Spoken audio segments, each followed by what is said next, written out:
for telling people about it's reached the 33-minute mark. Okay, this is part 2 of X's and Allies and Zombies. I've already showed you in part 1 all the pieces, all the components, the money, the cards, and how you get the tech. And in this one, I'm going to show you the 42 expansion cards.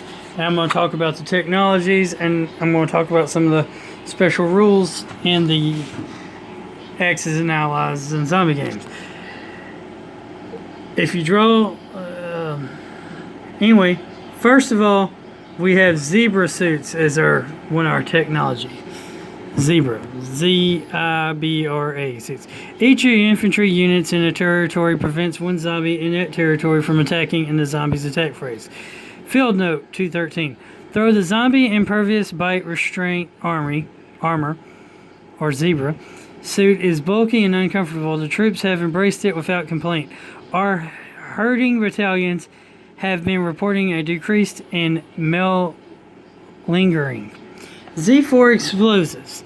While you have artillery present in a battle, your units in that battle now hit zombies on a 5.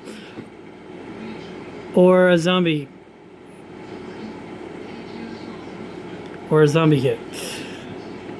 Field note number 86. The focalized blast wave from our new decapitator shells have proven quite effective at neutralizing zombies.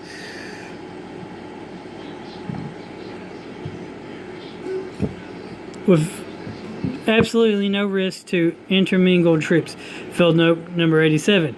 A memo has been issued to our training centers emphasizing to new recruits the importance of keeping their heads below 5 feet when fighting zombies. 3. Chainsaw tanks. Each tank that ends its combat move in a territory containing zombies may roll a combat die to attack those zombies before combat. Field note 502. The reprimand in Corporal Zimmerman's foul for misappropriation of Army property has been rescinded. A commendation will follow. Basically, he rigged a tank with some chainsaws, and they didn't like it, but then they said, hey, it works. Okay, commendation instead of air DOTs. When you have no land units present in battle against only zombies, your aircraft may continue combat for an additional round against zombies.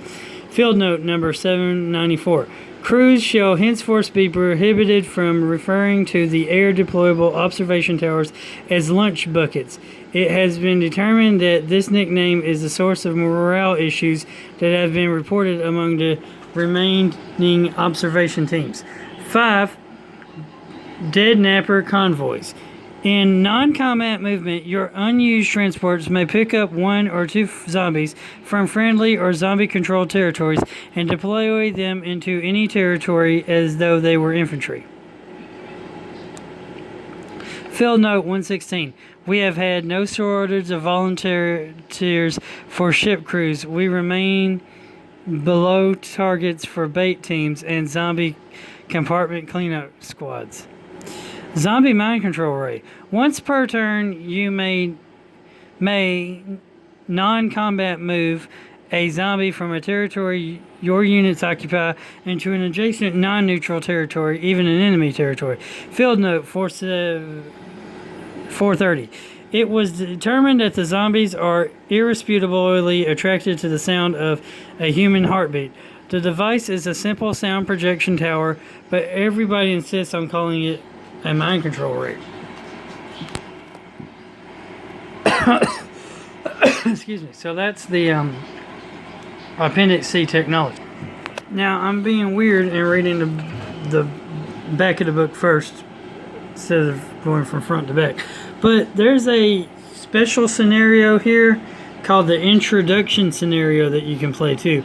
It's the summer of 1939, the eve of war, World War, German forces opposed to begin their conquest of Europe. Soviet forces are looking to protect the motherland and perhaps snatch up a few choice parcels of land while nobody's looking. This quick playing scenario will allow you to gain familiarity with the game of Axis and Allies and Zombies while experiencing a prelude to the full game. If this is your first time playing, it is recommended that you play without the Desperate Measures optional rule and ignore that section on all zombie cards. If you play this round, you get a different setup. You only have Germany, Soviet Union, and United Kingdom playing. Setup. Place the United States control markers in the following spaces: Middle East, Shazan, Urals, and the Sea Zones 3, 4, 6, 7, 8, 14, 15, 16, 17, 18, 19. These spaces represent the borders of the intro scenario area. You cannot move into or through these spaces, build onto them, or fly over them. Go through the zombie deck and pull out all the cards with the intro scenario tag on them. Shuffle them. These form the zombie deck for this game. Remember to return those cards to the zombie deck before playing the full game. So basically, it's Axis and Allies and Zombies Europe is pretty much what this game is. Order of play: Germany, Soviet Union, check for victory.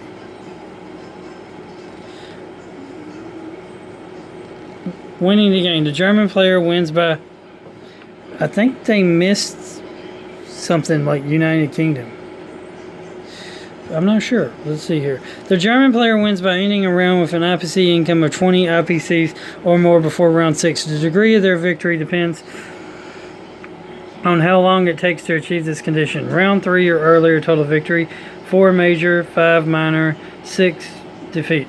Soviet player wins by keeping the German player at or below 19 IPCs of income at the end of each round until round 6. The United Kingdom pieces represent the forces of the nations of Europe prior to the war, including France, Belgium, Poland, and Romania. These units will defend their territories when attacked. Have the player who is not attacking roll for them, but do not have their own turns or incomes and will not purchase new units or mount offensive operations. During the check for victory phase, if there are zombies in your territory with UK pieces, the zombies will attack them.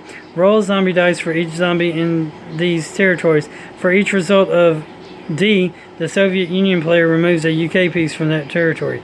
If an infantry is removed this way, create a zombie. So that's the intro scenario, which is Axis and Allies and zombies in Europe at the beginning of the war, because it's only Europe. Now we're at the front of the book. Yay! Front of the book. Axis and Allies and Zombies has designer notes. It says, I'm going to read them to you. They're written by Scott Van Ensign, lead designer. It says, I've been playing Axis and Allies for over 30 years as a child. I was thrilled by the worlds it opened for me to explore. As an adult, I loved it part in a ritual of family gatherings. As a game designer, I appreciate its rich history and deep emergent strategy, and so it was a thrill and honor to lead the design for Axis and Allies and Zombies. Zombies, you ask? How in the beep? Well, here's how.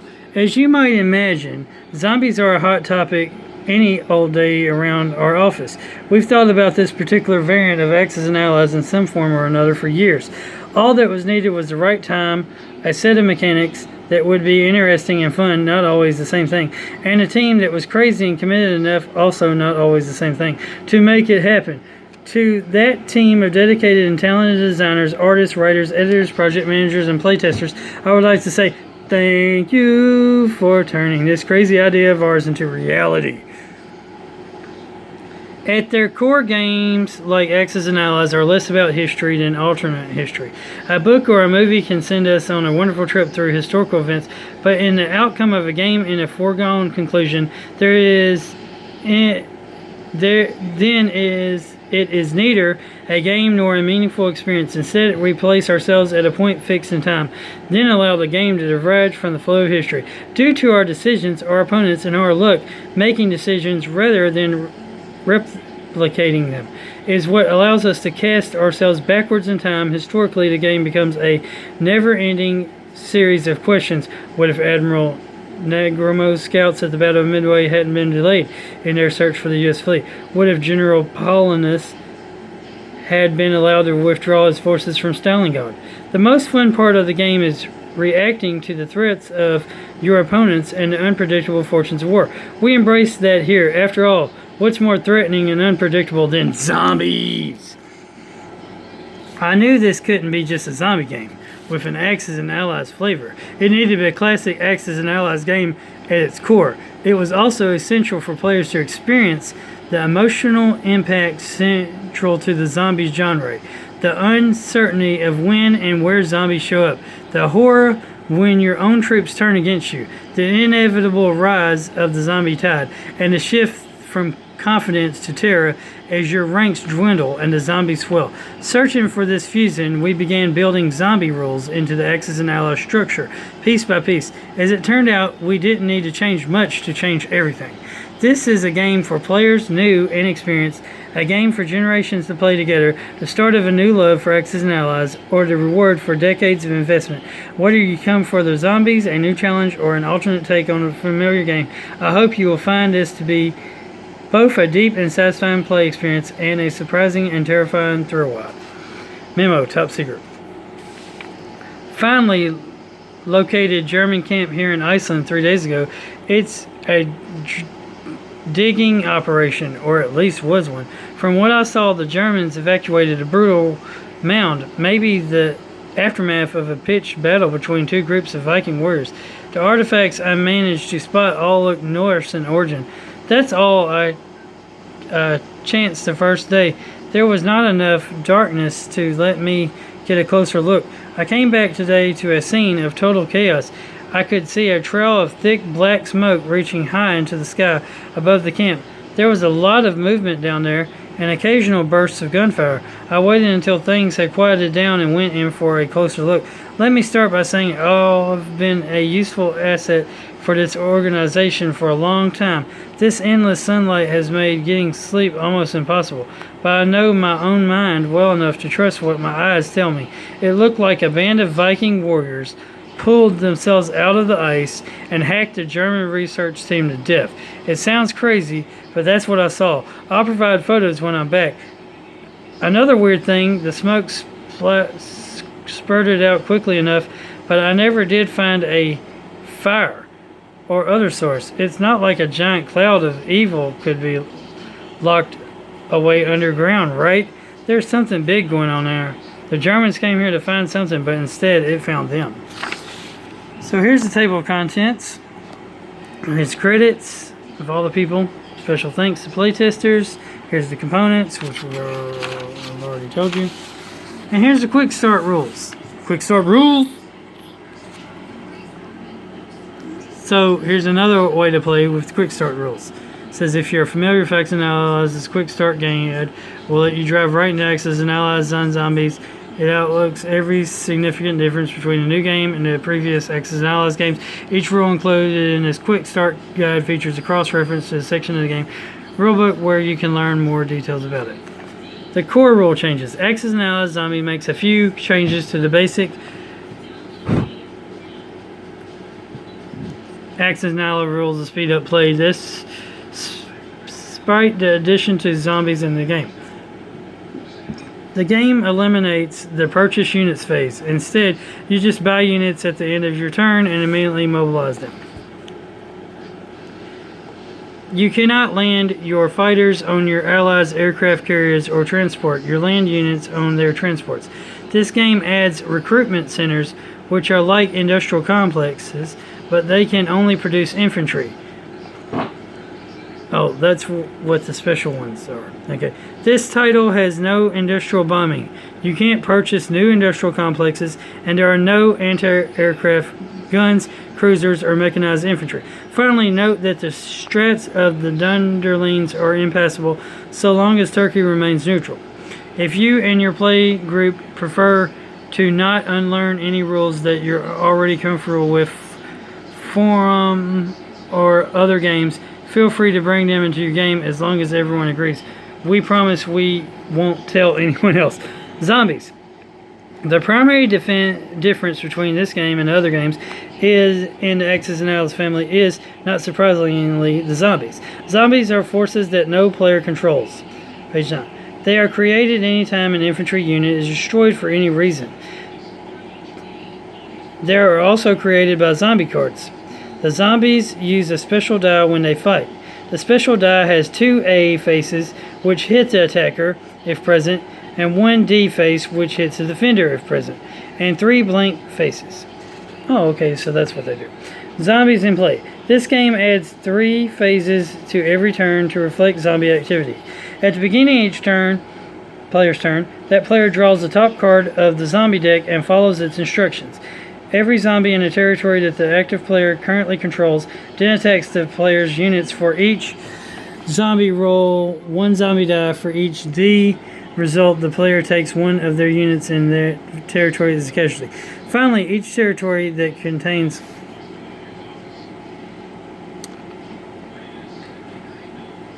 only zombies becomes zombie controlled. There is a special case for territories of industrial complexes. They can only be taken over by zombies if there are more zombies than the IPC value of the territory. Zombies in combat. This game adds 2 steps to combat. In combat, the zombies get to attack each round before the attacker unit fire. Each zombie rolls a zombie die. On a they hit the attacker, and on a D, they hit the defender. If the combat phase, zombies can't hit planes. Whenever a zombie head is rolled by either side, it hits a zombie. Additionally, any regular hits beyond what is necessary to destroy the opponent's units hit and destroy zombies. This is an instant zombie kill, not an instant get turned into a zombie kill. My bad.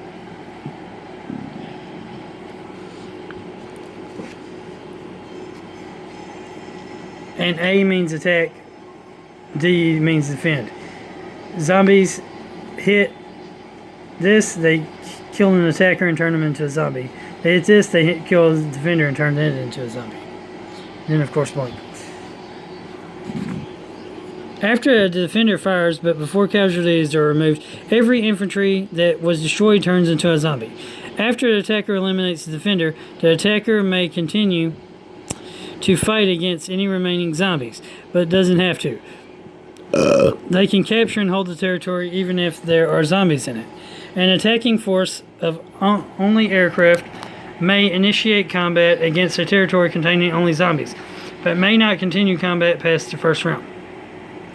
To recapture a zombie-controlled territory, you need to combat move your forces into the territory and survive at least 1 round of combat. If you have a land unit remaining when you end combat, you recapture the territory. When you recapture the territory, you gain 1 infantry unit in that territory, representing survivors who join your forces. Winning the game. Check for victory at the end of each round. You win by capturing 1 of your opponent's capitals and holding all of yours. If the zombies control 25 IPCs worth of territories, then the game will end in a zombie apocalypse. Play 1 more round. At the end of that, the side with the highest IPC value of zombie-free territories wins the game. Axis and Allies and Zombies 1942. The rules. Quick start guide explains special rules for zombies, and these rules turn phases and attack phases step to 1942 board game. Rules. Turn phases and attack phase steps to your... So basically, add these to the 1942 game. Board game. The threshold for zombie apocalypse is increased to 40 IPCs. Recruitment centers can be purchased for a cost of 10 IPCs. Mark recruitment centers by placing a gray sticking chip beneath the industrial complex. The Germans set up for 1942. The Japan set it up. The United States set up. The United Kingdom set up. And the Soviet set up. Use these charts instead of the 1942 second edition's charts.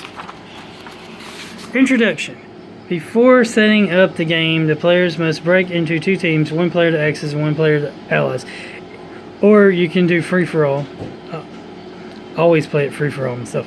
Each player then selects a power from the appropriate side. If there are more powers than players, assign multiple powers to players until all 5 powers are accounted for. If you control more than 1 power, each player's resources and operations must be kept separate. Of course, there's the combat forces. The combat forces, Soviet Union are maroon or red. Germany are gray. They call that gray, that's black. United Kingdom are tan. Japan are orange. And United States are green. That is black, not gray. Player aids, I've shown you all those before. IPCs, or Industrial Production Certificates. These units are the money of the game, representing capacity for military production. Each player power has a beginning national production level, known as starting income, on the table on page 6. Each player also begins the game with that many IPCs in its treasury to spend on its first turn. During the game, each power will spend IPCs on new units, collect more IPCs as income from territories that it controls. Have one player act as a banker and distribute IPCs to each player equal to the starting income on the national production chart. 1, 5, and 10s. I already shown you all those in the first video. Battle board and dice. The battle board is a card with columns that list attacking and defending units and their combat strengths. When combat occurs, the players involved place their units on the battle board. Resolve combat with rolling dice. As combat progresses, some units will be destroyed and some will be turned into zombies. 2 different types of dice are included. Of course, you got the combat dice. Combat dice are used by the all humans players. They look like an oriented circle, but 6 is represented by a zombie head. This indicates that the firing unit hits a zombie rather than the intended target. Zombie dice. The zombies use a special die which has A faces for attacking and D face for defending units. There are all the dice and, of course, the zombies. Zombie dice, attack, defense. National control markers. National control markers indicate status in the game. They mark conquered territories, indicate national production levels, and track technology. For each power you are controlling, take all the national control markers that belong to that power. Those printed with its emblem. The back side of each national control marker is a zombie control marker. Use this to mark zombie controlled territories and track progress towards the zombie apocalypse. There's what the map looks like.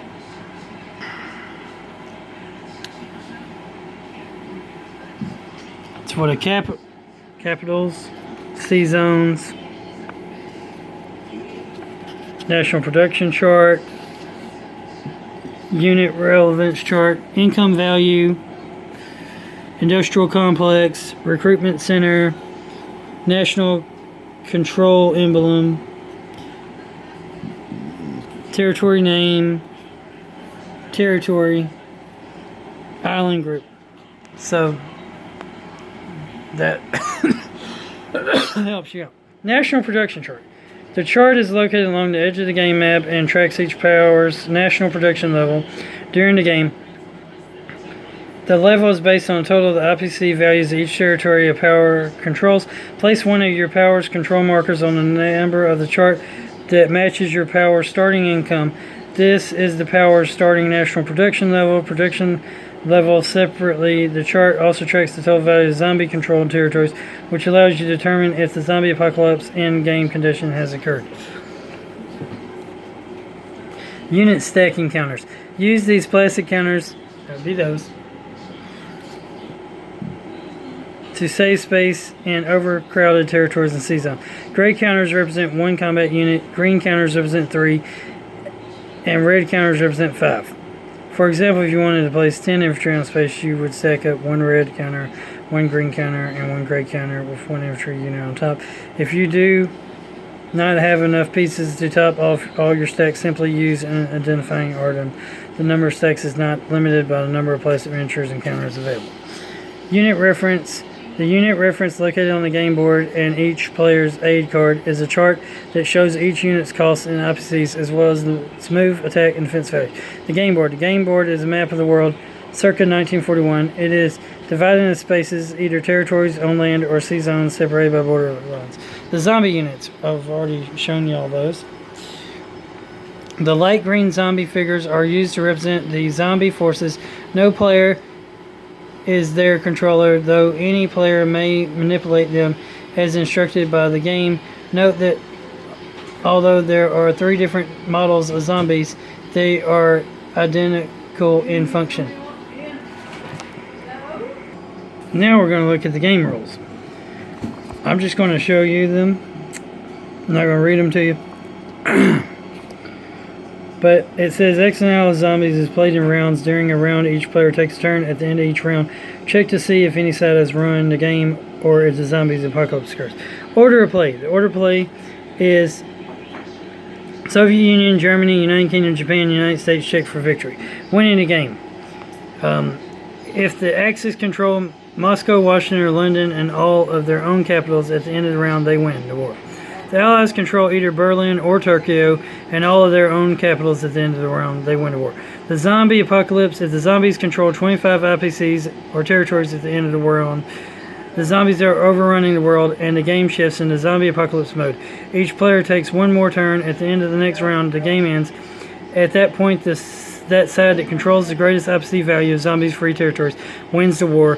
In the event of a tie, the side with the highest total IPC income wins the war. Spaces on the game board.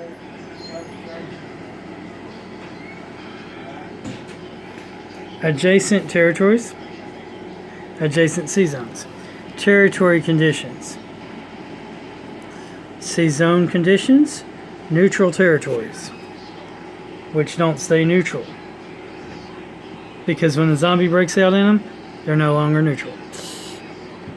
Strats of the Danderlies. Canals. Islands. Initial setup. Player turns. The 8 phases of the turn are play a zombie card, that would be these, which a random zombie pops up. Zombies attack, zombie capture territories, combat move, conduct combat and capture territories, excuse me, non-combat move, purchase new units, collect income. Phase 1, play a zombie card. That's what a zombie card looks like. Basically, a zombie pops up and it attacks. The desperate measures ones are optional. You don't have to play those.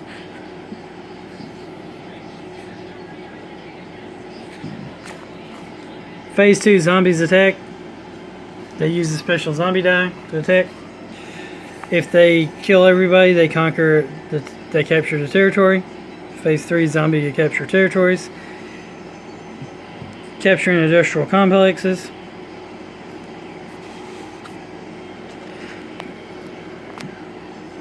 Hey, here's the top secret memo. Let's read it. Soviet resistance in the area around Smolensk continues to splutter due to low-level outbreaks of the phenomenon.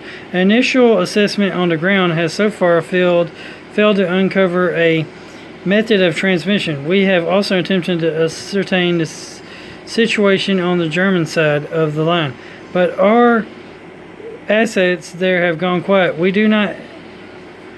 do have one confirmed sighting of a German victim.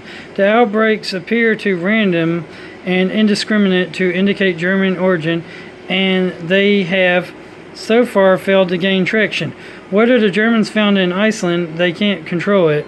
I worry that this might be a prelude to something far worse. If the source is buried, the phenomenon could arise anywhere that the Vikings reached in their travels. Thank goodness, that means the United States is safe. Or is it? Phase 4, combat move.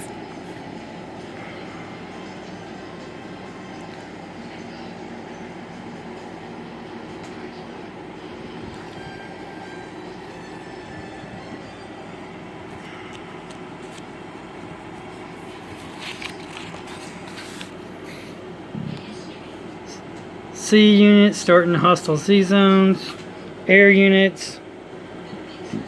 Amphibious assaults, aircraft carriers, submarines, tanks and blitzing, transports,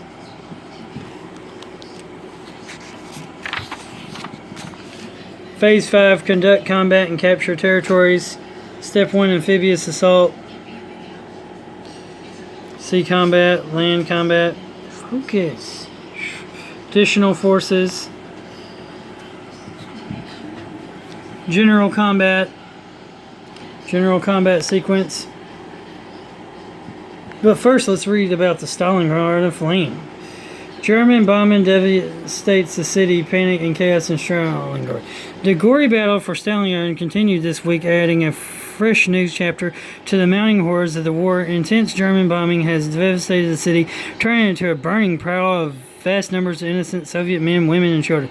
Clouds of thick black smoke now soar from the once proud industrial center, a grim beacon of German aggression. Shortly before midnight on August 24th, in the midst of another devastating German bombing attack, a tremendous thunder crash echoed through the city, seeming to erupt from the ground. Witnesses claim a sudden tremor then rocked the earth, and great plumes of black, surface smoke blenched from cracks that appeared to the ground. Chaos engulfed the region. Reports have filtered in of Soviet civilians and armed forces turning against each other in blind panic. Amid the devastation, dissension is rumored among the Red Army's medical corps, and is a distraction the Soviets can ill afford as the Germans continue to press their attack. General combat sequence. Place units on the battle board. Submarine surprise strike. Submerge. Zombies bite. Attacking units fire. Defending units fire. Generate zombies. Remove non-infantry casualties. Press cease attack or retreat. Conclude combat and capture territory. Step 1. Place units on the battle board.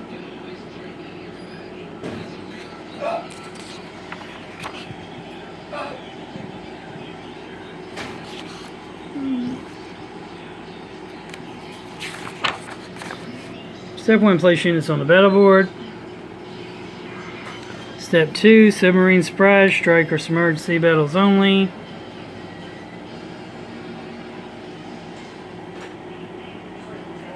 Step 3. Zombies bite, so they get to attack. Step 4. Attacking units fire. Fire, fire, fire. Step 5. Defending units fire. Step 6, generate zombies. Step 7, remove all other casualties. Everybody who dies becomes a zombie.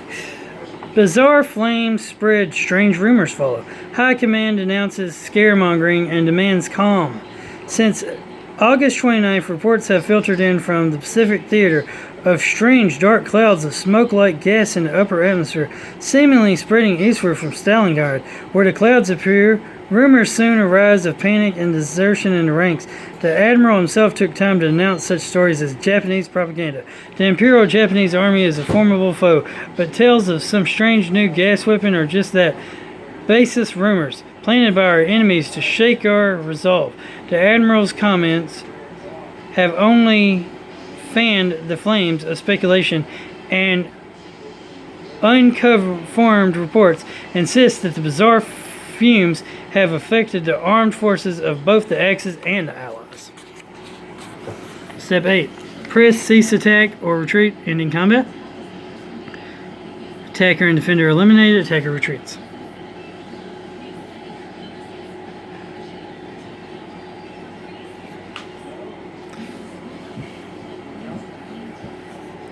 Defenseless transports.